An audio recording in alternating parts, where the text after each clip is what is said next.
Gabriel Attal était l'invité du programme dominical 7 à 8 sur TF1.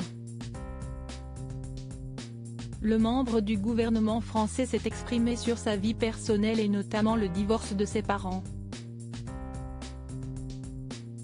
Comme tous les dimanches soirs, 7 à 8 est l'émission plébiscitée par des millions de téléspectateurs.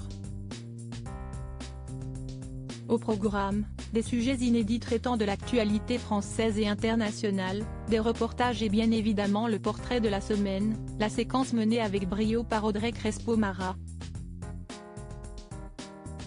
Après de nombreuses personnalités issues de la classe politique telles qu'Édouard Philippe, la journaliste vedette de TF1 a accueilli Gabriel Attal ce dimanche 5 novembre 2023 à 19h30.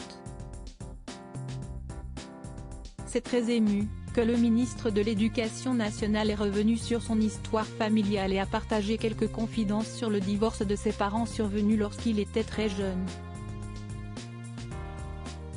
Mes parents ont divorcé, se sont séparés quand j'avais l'âge de 7 ans. Au début de son interview, Gabriel Attal a abordé le sujet particulièrement sensible du harcèlement scolaire.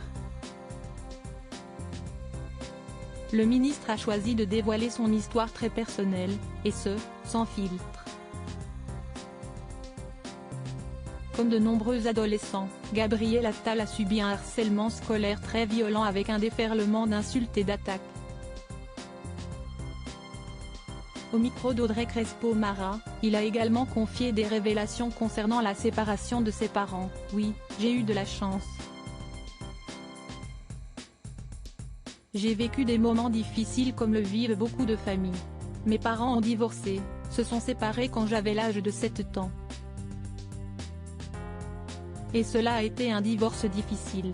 Malgré cette épreuve survenue lorsqu'il n'était encore qu'un enfant, le membre du gouvernement a eu beaucoup de gratitude envers son clan familial. » Dans la suite de ses confessions, il a conclu avec cette belle note positive, « Mais, j'ai eu la chance d'avoir autour de moi une famille aimante et de ne jamais manquer de rien. » Depuis sa carrière politique, sa mère et ses sœurs sont ses premières admiratrices et le soutiennent dans tous ses projets à la fois professionnels et personnels.